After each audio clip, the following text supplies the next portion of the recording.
flex, yeah, we setting the tone. Big talk, those stars shake down in the zone. We got shots, we got sports, we got suspects too. If you like chaos in football, it's the spot for you. Tune in, lock in. Oh shit, here we go again. Yes, sir. Another episode of His Pick Per Flex, the official NFL fantasy podcast for the Shakedown. Shakedown. Yes, one more. Take it away. But before all that, let's get some tunes popping. You know what I mean? It's only right. So take it away. All right, y'all. Welcome back to His Pick Her Flex. We're keeping it real simple for you today with 5 players you actually want in your lineup this year.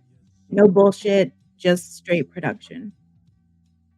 So me and Ghost set up a, 5-player list. This is in no particular order, but it is, labeled as 1 through 5 just for slide purposes. Yeah, man, for sure. Top 5 players that just, I guess just came to our minds in the moment because, we got to fill in the gaps here, man. Football season's still a little bit of a way away. So between the OTAs and the training camps, and fantasy right around the corner, quite honestly. So we might as well just get right into it, man. So yeah, absolutely top 5 players, no particular order. But as we always say around here, baby girl, ladies first. And your number 1 right now is Trey McBride. Take it away. Tell us why he is one of your top 5 picks. So Trey McBride is basically a wide receiver in a tight end's body. Last season, he put up 126 catches, 1,239 yards, and 11 touchdowns. That's wide receiver 1 volume from your tight end spot. If you want a tight end who doesn't disappear, Trey McBride is your guide. Oh, yeah, shit. man, for sure. We got some baby coming in with the footage here. I have to, and it's only right. Got you. All right. So yeah, man, that was Trey McBride. Definitely, like, in my opinion, worth. I mean, yeah, he's definitely worth the top round spot. In my opinion, I agree. And mine's might be a little controversial for certain people, but not for me. Now, I ain't gonna lie to you, when it comes to quarterbacks in the first round, I usually tend to shy away from that decision making. But it's just like, for me, man, there's always an exception to certain rules. And that exception for me is Josh Allen. Look, man, 3,668 yards, 25 passing, another 579 on the ground. That's over 41 all-purpose, along with the 14 rushing touchdowns. So that's 39 overall, passer rating of 102. Look, if you got a late first-round pick, if you're late, somewhere down there in the later round, in the later numbers of that first round, why not? Why not a Josh Allen? That's what I can say. Why not, freaking rules and cast them all to the side as far as I'm concerned when it comes to Josh Allen. And I think you can speak from experience, if I'm not mistaken. Yeah, he's, for me, absolutely a top 5 pick in anybody's draft. He's going to continue to put that team on his back, as he always does in those tight moments. He's definitely worth, for me, a top 5 pick as far as like top 5 players for a fantasy team, for sure. Yeah, I can speak from experience because my first year in fantasy,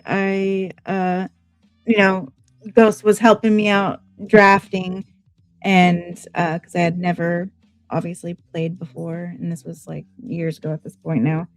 But he wasn't producing for me, and I ended up switching him out. I still made it to the playoffs, but it was not, anything to Josh Allen. But I definitely dropped him, and this is before I even knew you could trade people and all that shit. So like I just dropped him straight to the waivers. Yeah, I was like, what are you doing? Yeah, Oh man, ah man, talk about a shaking your head kind of moment. But you know, wild growing time. pains are learning lessons. So It made me a you live better and learn. fantasy player. Right. I got, you always learn more from the losses than you do the W's, that's for sure. That is for sure. So who's your number two again, babe? Just out of to refresh my memory. My number 2 is Amon-Ra St. Brown.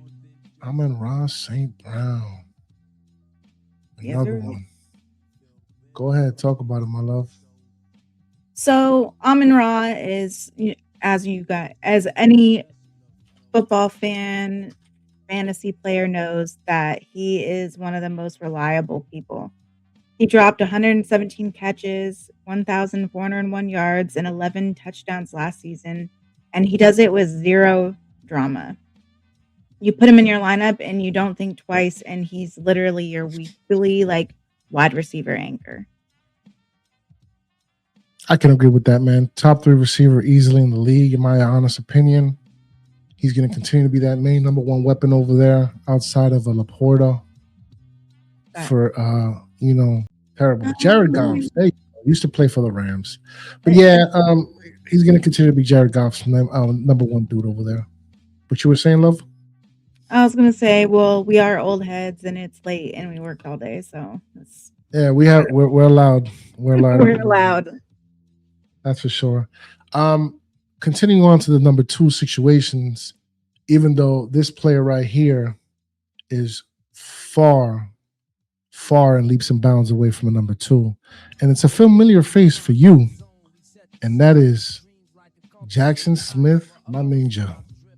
Yes, JSN, the number 1 receiver last year with 1,793 yards with 10 touchdowns to max.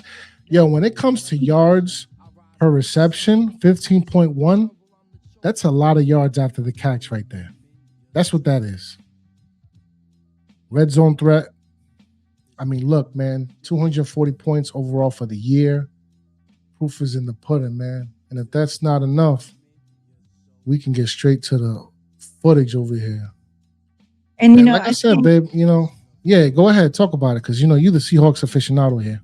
And I think he would have had even more, yardage had he been able, because towards the middle / end of the season, all the defenses really knew how much of a threat he was and really started targeting him.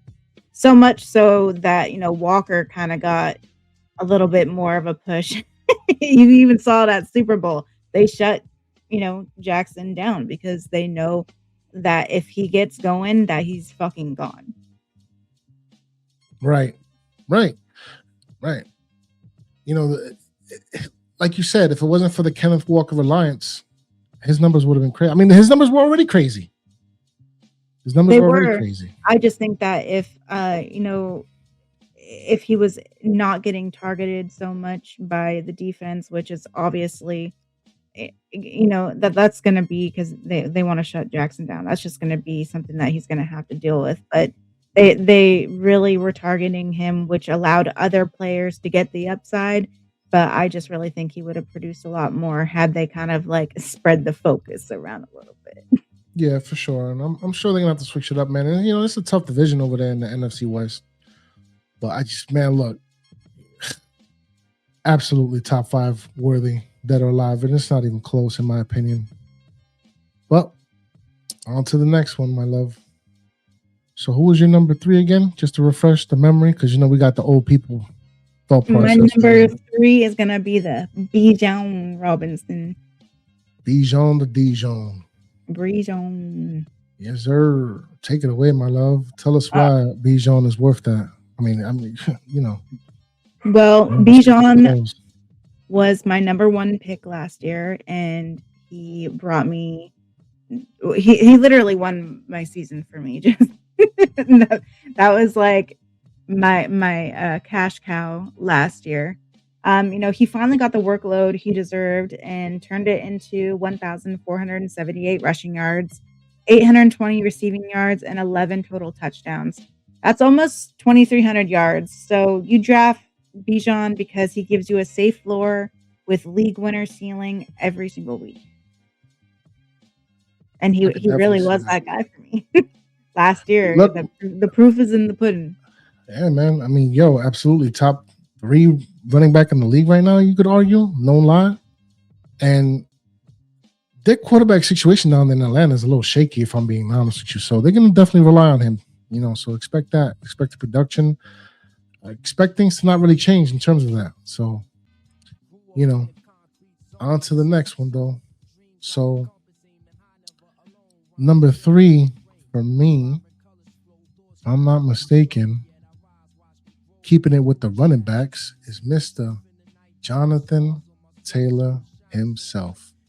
Now, last season, 1,585 yards. And it was crazy, man, because I was paying attention to what was going on over there because, DJ went over there, Daniel Jones. And, as a New York Football Giant fan myself, having been very familiar with Daniel Jones, I would pay attention to his output. And then I started really digging into it. And then I finally realized why. And it's because he had Jonathan Taylor over there. Daniel Jones performs very well when he has a very, very good running game to work with. And that's exactly what he had, man. When you got to worry about a threat like number 25, as we can plainly see in this game tape, this footage, it's going to be numbers. It's going to be numbers. And then with Daniel Jones coming back with the Achilles situation, who's to say he's even going to be available for week 1? So as long as Jonathan Taylor stays healthy, yeah, he's worthy of it for me. Top 5 easily. Pick as far as players to be looking for. And, probably a top 5 like running back, to be honest with you. So I agree. Yeah, no, for sure. Jonathan Taylor, man, number 25. Keep an eye out for him for your football fantasy needs. So on to the next one, my love. All right. Who's next? 4 is going to be Jadarian Price. Ooh, another familiar face. He just keeps coming up on all my lists. Yeah, for sure. I am going to be a Jadarian stan at the end of this. And for good reason, man, because look, I mean, like I said, this is your team, your Seattle situation. So talk about it, man. Talk about his stats, and then we're going to put some game tape up here in a little bit. So, Seattle grabbed Jadarian Price for a reason. In college, he averaged about 6.0 yards per carry with 13 total touchdowns. And that burst shows up on everyone. He's patient, explosive, and he fits exactly the kind of downhill physical style that the Seahawks love. If they give him real touches, he's the type of rookie who can make a lot of noise fast. So keep an eye for him, especially with, Charbonnet still out, Walker gone. He has the opportunity to really have a breakout season. And, with the coaches over there and the mind state of the Seattle Seahawks right now, beasting it out, like, I have the utmost faith in him. Yeah, no, keep that running game going, man. And I think a plug and play him to fill in that Kenneth Walker space, which I think he can, man. Because look, outside of Jeremiah Love, this was the next best running back coming out of the draft. Jeremiah Love. Right. Jeremiah Love. I thought, he talk about the Cardinals and all that. He's going to have his work cut out for him over there, man. But you're funny because I literally said they drafted somebody else, and I kept forgetting his name, and I even asked you his name, and then you just said it just now, and were telling me that they didn't draft anybody else over there. Yeah, but we were talking about quarterbacks. We weren't talking about running backs. No, we weren't. I was just talking about in general. Oh yeah, well for sure. But I'm worried about the quarterback. I was telling you. Okay, so you was talking about. So you were talking about the running back. I was talking about the quarterback because he was throwing the ball to Trey McBride. And I was asking you, I was like, and you're like, no, they didn't draft anybody else. And I was like, yeah, they did. See? And that's where the communication comes into play. Same thing with the slides. You just don't listen to me. That's why. Oh, right. Don't listen. Yeah, right. I don't see the private chat in the studio. All right, on to the next That's one. not about listening. That's about seeing, sir. Oh, well, you can't see. You need to get some better glasses. I want that. Yeah, that's why I have fucking glasses, yo. But going on to the next one. That was your number 4 guy, right? Yeah. So you're on your number 4 now. My number 4, keeping it with the running back situation, Ashton Jeanty. Now, look, I get it. Ghost Dog, he only did 975, 5 touchdowns. 190 overall for the points for the year, receiving 346. That's still over 1,100 all-purpose, 10 touchdowns. That ain't nothing to sneeze at. And they fixed some things over there with that O-line and the Raiders. You know what I mean? They got Tannenbaum up the middle. There's definitely going to be some holes opened up over there. And they got rid of my guy. Who? Oh, Gino? No, Pete Carroll. Oh, Pete Carroll? Yeah, he's up out of there. He's got to go. I'm sorry, babe. He could go chew that gum somewhere else. He would have been really chewing over there this year. Yeah, for sure. But, they got Mendoza, and Mendoza's going to need Ashton Jeanty, man. I get it, Mendoza, number 1 overall and all that, but this is going to be his rookie year, man. So expect him to be run heavy, setting up for the play action and what have you. So, yeah, no, Ashton Jeanty, I'd say he takes a year to leap. And I think he's definitely worth consideration for, a top 5 player as far as the list is concerned for your football fantasy needs. So on to the final one for you, my love. And I can only surmise that it is Drake Maye. Little unconventional pick for this here Seahawks fan. With that being said, Drake Maye took a huge step last season, 4,394 passing yards, 31 touchdowns, only 8 picks, plus another 450 rushing yards. He gives you safe points every week with real 30-point upside when the matchup hits. So you're looking for a quarterback outside of the Lamar Jacksons and Josh Allen's, of the world. Matter of fact, I don't know what went on with Lamar Jackson last year, but it was a whole buzz. But with that being said, he usually is a pretty good quarterback. But I would say Drake Maye is on his way up there with them as far as points go. Keep a lookout for him because as good as a team as the Patriots were last year, I think they're fixing to even do better this year. They took an L, and I think they're gonna try to come back and prove that they can do it again. Yeah, no, for sure, man. And that division is not that strong. Like they're the sliced bread over there when it comes to that division. They're the next best. They're just the best right now. So, Drake Maye, man, like you said, he took the loss. I think that is a lesson learned, a growing moment.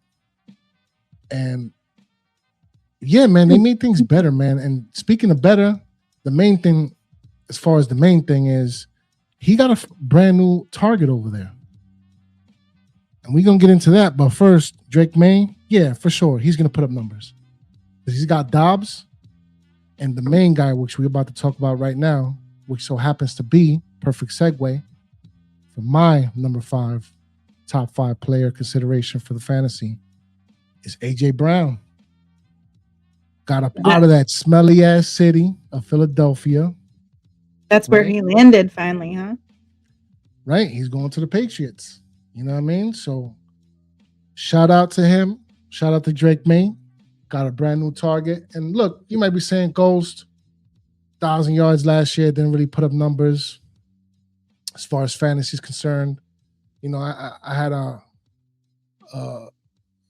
fantasy dude friend of mine. So he had AJ Brown, and he was going through it last year in certain weeks because he had Jalen Hurts throwing him the ball, but those days are over with.